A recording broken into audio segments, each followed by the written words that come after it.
Welcome to a very chilly Friday. It's the 22nd of May 2020. It's 13 degrees outside, feels like 9.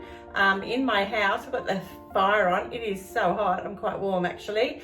Anyway, so today I'm going to cook a cheesecake for the first time.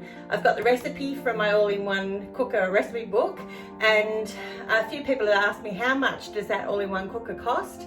Well, I know Bing Lee's got it for $199, Big W sell it for $169, and I know Bing Lee will match that price because one of my friends has just gone and got that deal. So I totally recommend my all-in-one cooker. Anyway, what I've had to do is get a loose bottom round cake tin, and I have greased it and lined it with some baking paper. So the first thing I need to do is make my base, my biscuit base. Now I'm going to use my Kenwood Multi Pro, and I love it. It's going to, it's a food processor. It also has scales on it, and I need to add 150 grams of sweet biscuits. So using my scale, okay, that's 150 grams. I'm just going to zap that quickly. Now my biscuits are in crumb form, so it's time to add my 75 grams of melted butter. So I'll just take the lid off, pop that in there, and still keep it in the food processor. Just going to blitz that together. This is going to be the base of my cheesecake.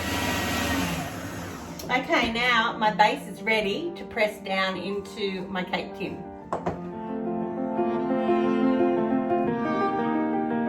Okay, so now my base is all ready just to put to the side and start on the actual cheesecake part of my cheesecake. So what I've got is a block of Philly cream.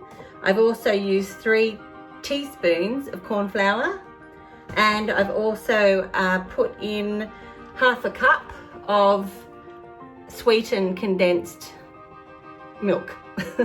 Okay, so with that I'm going to use my blender and blend.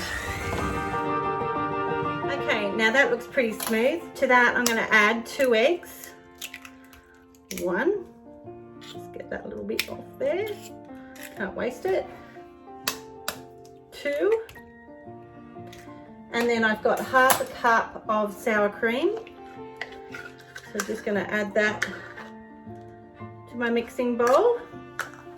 And then the final ingredient is 1 teaspoon of, I left it over the other side, some vanilla essence. So I've just got 1 teaspoon to go in.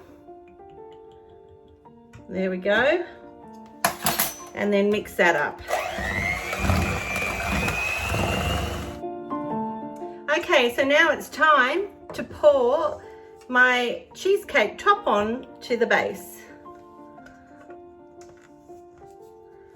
And then it gets very exciting. I get to pop it into my pressure cooker. That vanilla smells so delicious. I really hope this works out. Okay, so in my all-in-one, I received this little trivet. I'm going to put that into my pot with a cup of water. I think whenever you pressure cook, you have to have some water so it can produce some steam. Now, I've had to make a little sling. This was in the instructions. So with using some foil, just so it's easy to lower your cheesecake into the all-in-one cooker. Now I'm going to pop my lid on, I'm going to set it to seal, and then I'm going to select manual for a time of 20 minutes. So I've just got to adjust that and get it to 20 minutes, and then press start. So it has to come to pressure, and then we'll go to the next stage. Seems easy so far. Okay, using my oven mitts, it's time to get the cheesecake out, just using that sling. That's a great idea. And then I'm to remove the foil and let this sit for half an hour, and then pop it in the fridge. That looks fantastic. It looks like it's set, and I'll let it just sit for 30 minutes. You can keep it in the fridge for 4 hours and then serve, but I'm actually going to keep it in overnight. That's another option, because I'm going to decorate it and take it to a friend's place. Anyway, just wait till I decorate it. I'll take a photo.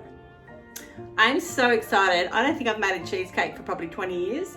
It's already been sitting there for a couple of minutes and it's coming away from the side, so I have no fear that I'll be able to pop that out of this cake tin. It's going to look beautiful. My baked vanilla cheesecake. Thanks for watching.